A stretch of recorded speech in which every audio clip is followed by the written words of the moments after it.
प्रिय अध्यापक एवं प्यारे बच्चों, मेरे YouTube चैनल में आपका पुनः स्वागत है।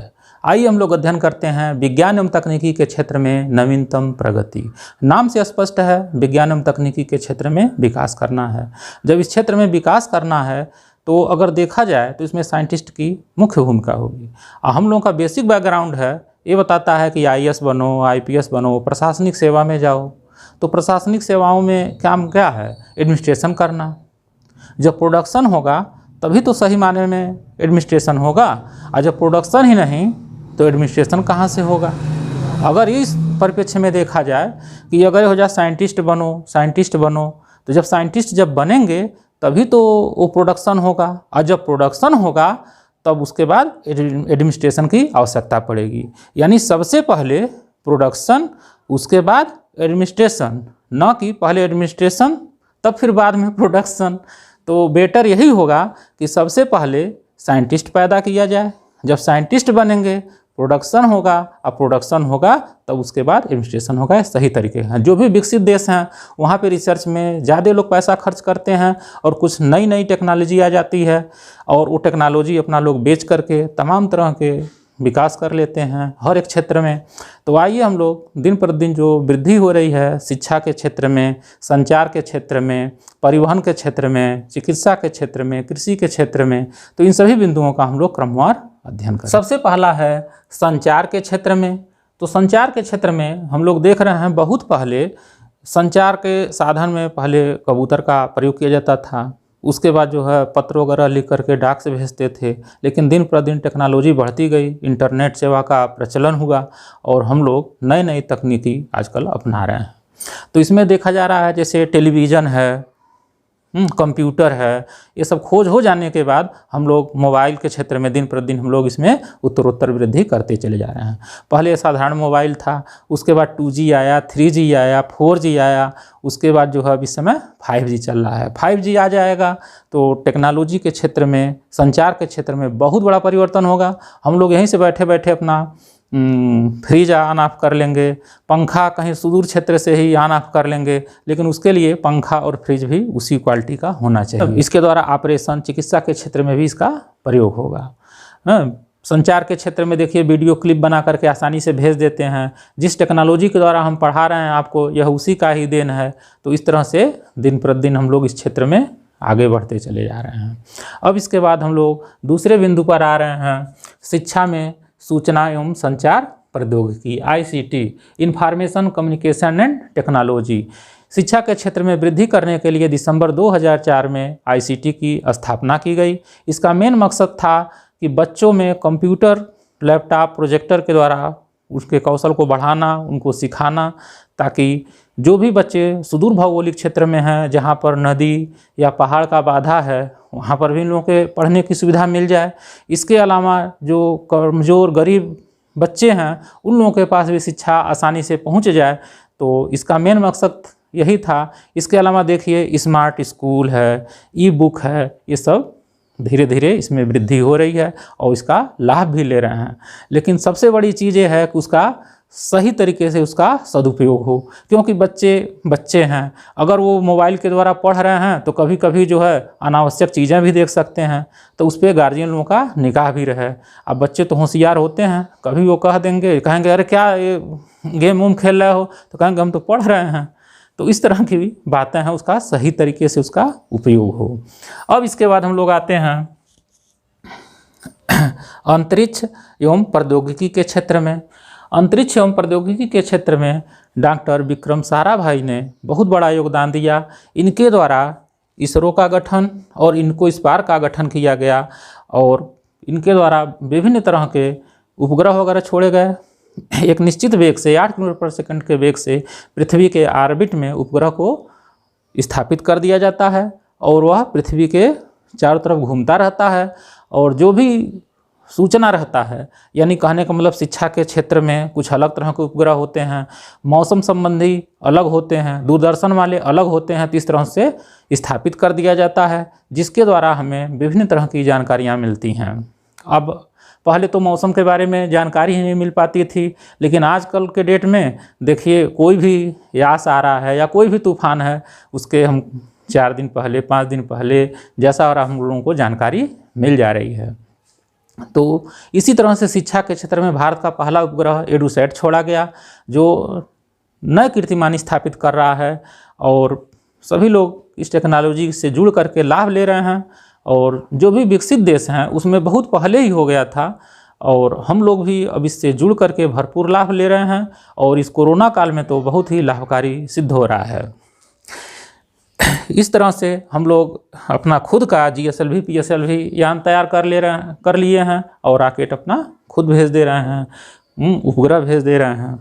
तो इस तरह से अब देखिए अंतरिक्ष में पहुंचने वाला सबसे पहला रूसी वैज्ञानिक यूरी गागरिन था। उसके बाद भारत में जो सबसे पहले अंतरिक्ष में गया उनका नाम राकेश शर्मा। इसी तरह से महिला सबसे पहला अंतरिक्ष यात्री कल्पना चावला थी और भारत द्वारा चालक रहित विमान लक्ष्य को भेजा गया। तो इस तरह से हम लोग इस क्षेत्र में नए नए वृद्धि कर रहे हैं, बशर्ते ये है कि उसमें हमको रिसर्च करने की ज़रूरत, खोज करने की ज़रूरत।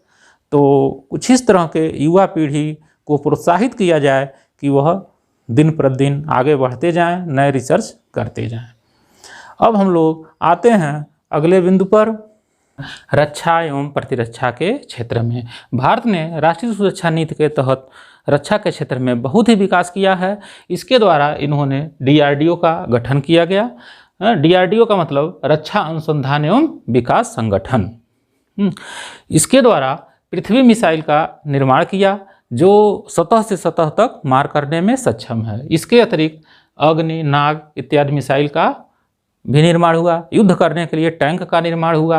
प्रक्षेपास्त्र विकास कार्यक्रम के अंतर्गत बैलिस्टिक मिसाइल, आकाश मिसाइल, ब्रह्मोस सुपरसोनिक मिसाइल का निर्माण किया गया। ये हमारे प्रक्षेपास्त्र विकास कार्यक्रम के अंतर्गत इसको डेवलप किया गया। भारत के पूर्व राष्ट्रपति डॉक्टर APJ अब्दुल कलाम को मिसाइल मैन के नाम से जाना जाता है। इन्होंने मिसाइल के क्षेत्र में बहुत ही बड़ा कीर्तिमान स्थापित किया और सबसे बड़ी बात यह है कि अब इनका अगला रिसर्च इस बारे में था कि ऐसे मिसाइल का निर्माण किया जाए कि जो शत्रु पर जाए आक्रमण करके और पुनः वापस चला आए सुरक्षित। तो इस तरह का इनका सपना था। अगर ये रहे होते तो शायद ये भी हम लोगों को लक्ष्य ये प्राप्त हो गया होता। देखिए भारत और चाइना से युद्ध का विवाद शुरू हुआ तो फ्रांस से राफेल मांगा गया, तो हम लोगों को दूसरे देश पर निर्भर होना पड़ा। तो राफेल के अंदर एक खास बात ये होती है कि वो जाता है उड़ करके और शत्रु के टारगेट को फिक्स कर लेता है, पुनः वापस चलाता है और फिर बाद में वो अपना ट्रिगर दबाते हैं और जा कर के वहाँ गिर जाता है। लेकिन एक मिसाइल को बनाने में बहुत अधिक खर्च आती है, तो इसीलिए APJ अब्दुल कलाम का इस तरह सपना था कि जो जाए मार करके पुनः वापस चलाए। तो इस तरह से कई मिसाइल का आविष्कार हुआ। पहले युद्ध लाठी डंडा भाला से होता था, बंदूक से हुआ, तोप से हुआ। अब देखिए किस तरह से युद्ध की नीति बदल गई। अब हम लोग आते हैं अगले पर, चिकित्सा के क्षेत्र में। पहले बीमारियां होती थीं तो यह माना जाता था कि इसके कर्मों का फल है इसलिए मर गया। बाद में सूक्ष्मदर्शी का आविष्कार हुआ तो ये देखा गया कि ये बीमारियाँ छोटे छोटे जीवों के द्वारा हो रही हैं। तो छोटे जीवों की एक अलग दुनिया पता चली, तो उसके जांच करने के लिए पैथोलॉजी विभाग हुआ। उसके साथ साथ खून, ब्लड, ये सब, अल्ट्रासाउंड, CT स्कैन, MRI ये सब होना शुरू हुआ। देखिए CT स्कैन और MRI, इस एक मशीन होता है बड़ा सा, उसके अंदर पूरे शरीर को डाल करके ब्रेन का जो है पोर्शन CT स्कैन में ले लेता है। MRI में पूरे शरीर का एक एक्सरे की तरह से होता है वो ले लिया जाता है। तो ये सब तमाम तरह के ये हुए। आजकल इतना विकसित हो गया है कि अगर किसी का लीवर खराब हो जा रहा है तो लीवर उसको बदल करके दूसरा लीवर ट्रांसप्लांट कर दे रहे हैं। अब अगले पे आते हैं कृषि के क्षेत्र में। तो पहले देखिए कृषि योग्य भूमि जो है ये तो था, लेकिन जनसंख्या बहुत ज़्यादा थी। तो जनसंख्या अधिक होने की वजह से उनका पालन पोषण उस सीमित जगह पे करना मुश्किल था। तो इसलिए वैज्ञानिकों ने सोचा कि कुछ ऐसे केमिकल रासायनिक खाद बनाया जाए जिससे उत्पादन बढ़ जाए, और उसमें उन्होंने सफलता प्राप्त कर ली और उत्पादन अधिक लगा बढ़ने। अब ये देखा जा रहा है कि उत्पादन तो अधिक बढ़ गया, लेकिन वो मिट्टी ऊसर बंजर हो जा रही है, स्वास्थ्य पर प्रतिकूल प्रभाव डाल रहे हैं। तो उसके साथ साथ उन्होंने जैविक खाद, ऑर्गेनिक खाद, इस पर प्रभाव।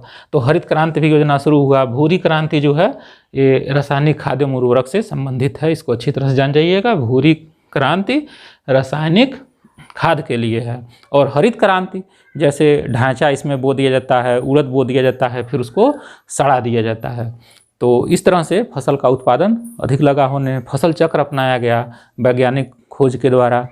तो इस तरह से अब देखिए एक नवीन चीज़ है आजकल कंबाइन है।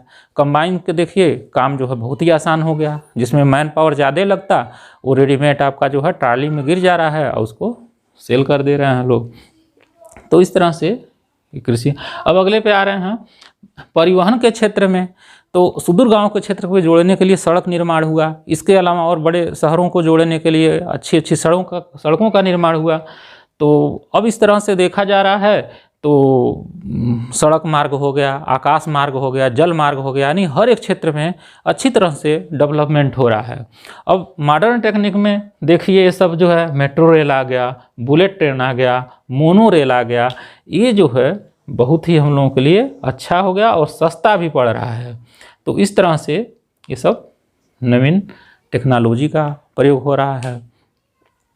लेकिन यह है कि जितनी वो हो रही उतनी स्पीड भी बढ़ रही है, तो थोड़ा सा सावधानी पूर्वक ही गाड़ी चलाना चाहिए।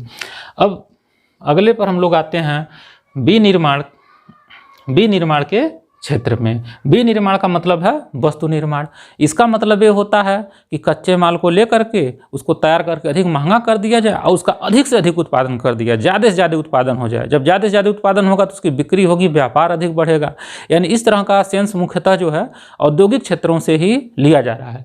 तो औद्योगिक निर्माण होगा, उद्योग का निर्माण होगा, उद्योग धंधे होंगे, रोजगार सृजन होगा।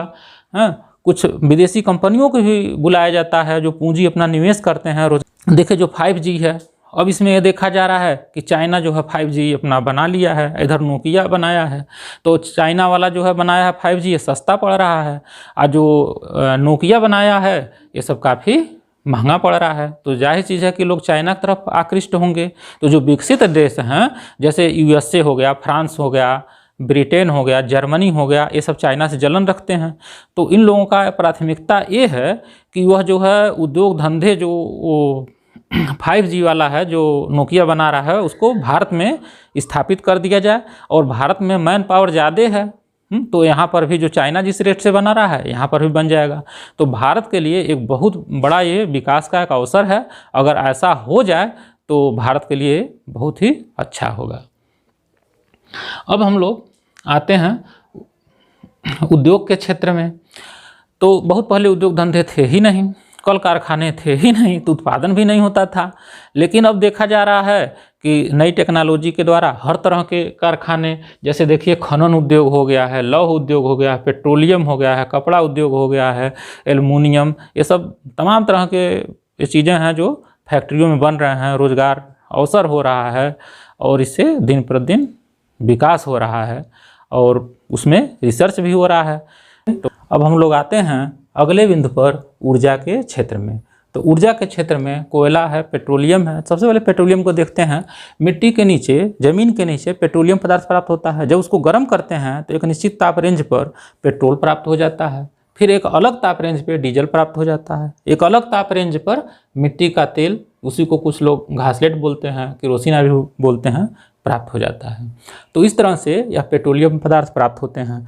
लेकिन यह बहुत ज़्यादा समय तक टिकने वाले नहीं हैं, क्योंकि यह दिन प्रतिदिन खपत होते चले जा रहे हैं। तो ऐसी परिस्थितियां भी आ सकती हैं कि सारे गाड़ियां बंद हो जाएं। तो इन परिस्थितियों को देखते हुए एक समस्या आ गई वैज्ञानिकों के सामने। तो उन्होंने सोचा कि भाई कुछ ऐसा, अब दूसरे तरफ हम लोग नहीं भागेंगे तो यह सीमित संसाधन हैं, ये ख़त्म हो जाएंगे तो समस्या बड़ी ज़बरदस्त आ जाएगी। उसी तरह से देखिए कोयला है, ये भी धीरे धीरे ख़त्म हो जाएगा। तो कहने का मतलब ये है कि इनसे अब लोग धीरे धीरे लोग हटे। अब आग, तो इस तरह का जो ऊर्जा का स्रोत जो ख़त्म हो जाएगा, जिसको हम नहीं प्राप्त कर पाएंगे, उस ऊर्जा के स्रोत को कहते हैं अनवीकरणीय ऊर्जा का स्रोत, यानी ये ख़त्म होने वाले हैं। तो हम लोग अब इसको वैकल्पिक साधन के रूप में हम लोग आ गए पवन ऊर्जा, सौर ऊर्जा, समुद्र में जो ज्वार भाटा ऊर्जा होती है, फिर तापीय ऊर्जा। यानी यह ऐसे ऊर्जा है जो ख़त्म नहीं होंगे, इनको हम कुछ समय के बाद इसको हम पुनः प्राप्त कर लेंगे। तो इसको नवीकरणीय ऊर्जा का स्रोत कहा जाता है।